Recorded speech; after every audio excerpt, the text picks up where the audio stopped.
Train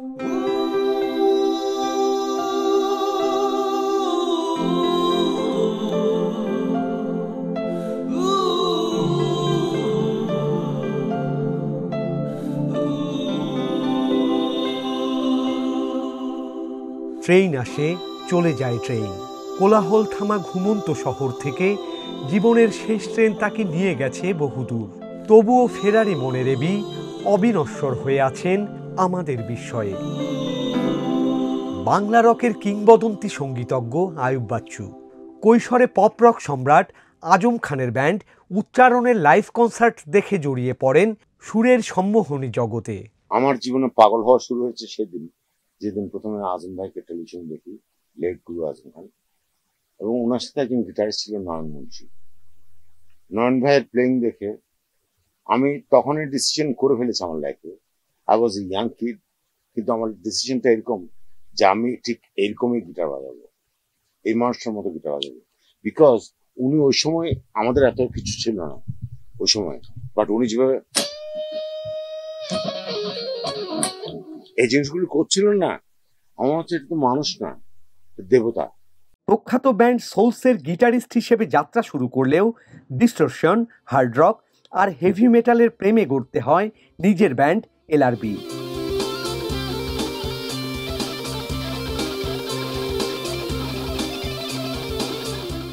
চলো বদলে যাই, ঘুমন্ত শহরে, মাধবী, হকার, ফেরারি মন, এখন অনেক রাত, বাংলাদেশ, কষ্ট, হাসতে দেখো গাইতে দেখো কিংবা সুখেরই পৃথিবীর মতো অজস্র কালজয়ী গানের স্রষ্টা এবি কাজ করেছেন rock, hard rock, heavy metal, blues, psychedelic rock, neo classical, folk, funk, electronic, rock and roll থেকে শুরু করে শাস্ত্রীয় সঙ্গীতের মতো বিবিধ ধারায় এগিয়ে নিয়ে গেছেন পুরো ব্যান্ড মিউজিক ইন্ডাস্ট্রিকে।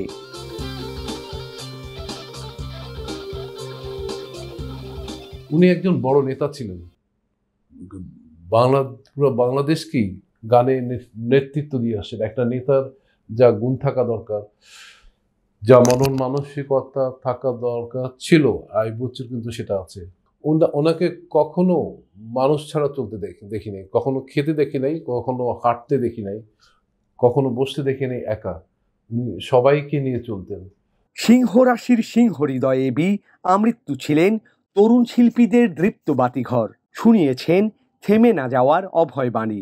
ওনার কাছ থেকে অনেক কিছু অনেকে পেয়েছেন, অজানা অনেক কিছু।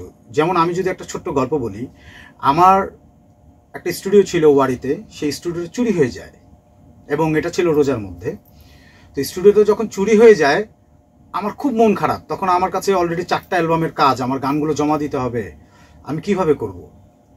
বস না আমাদের ফেস দেখেই বলে দিতে পারতেন যে সামথিং রং, এই কি ব্যাপার বিজয়, তোর কি হয়েছে?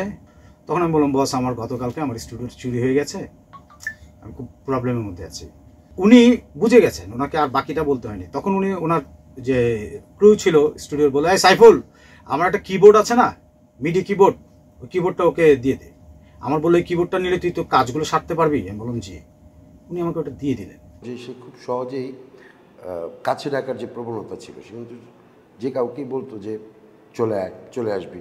কোথায় কিছু যদি প্রয়োজন মনে করছে কখনো, যে এখানে কোনো কিছু দরকার, বা এখানে বাচ্চু ভাই একটু যদি হ্যালো বলে, ওটা একটু পজিটিভ কিছু হবে, বলা মাত্রই সে কিন্তু সেটা নক করে দিত। কোথাও যদি মনে হলো যে বাচ্চু ভাই আপনি একটু যদি বলে দিতেন ভালো হতো, সে কখনোই আসে না যে অনেকেই যেটা হয় যে আমি কেন বলবো, বা তুমি তোমার মতোই করো, না, সে কিন্তু সেটাই করতো না। সে সাথে সাথে ঠিক আছে, কাকে বলতে হবে, কোথায় বলতে হবে, আমাকে বলে, আমি বলে দিচ্ছি।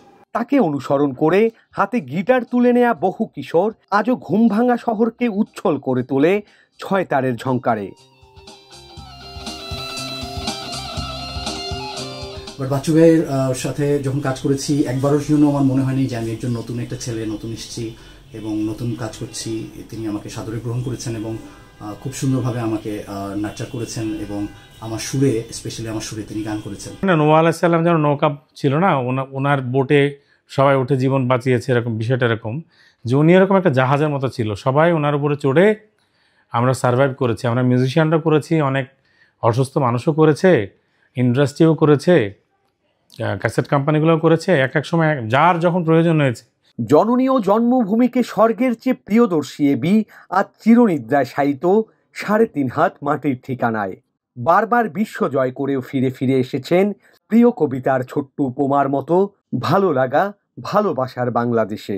আমি মাঝে মাঝে বলতাম পৃথিবীর সব দেশে তো মানুষ যায় একটা সিটিজেনশিপ নেয়, তুমি নেও না। বলে কি আমার দেশে আমাকে 10টা মানুষ সালাম দেয়, কেমন আছেন জিজ্ঞেস করে বিদেশে। তাই বললাম তোমার জন্য না, বাচ্চাদের জন্য। বলে ওরা ওদের জায়গা নিজে করে নিবে, আমি কখনো অন্য দেশে যাব না। ও দেশটাকে এত ভালোবাসতো। আজও বর্ষার প্রথম বৃষ্টিতে পদ্ম ভরা ঝিলে এলোমেলো জল জোছনা কিংবা তারা ভরা রাতে এবির গিটার ঝড় তোলে শ্রোতাদের প্রাণে, জুড়িয়ে দেয় ব্যথিত হৃদয়। প্রজন্ম থেকে প্রজন্মে তাই ছড়িয়ে যায় এবির প্রভাব।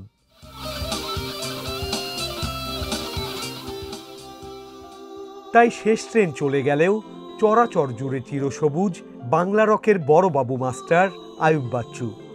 অরণ্য বাগানে হৃদয় অন্তরে প্রজাপতির মতো উড়ে বেড়ায় তার অজর অবিনাশী সুর।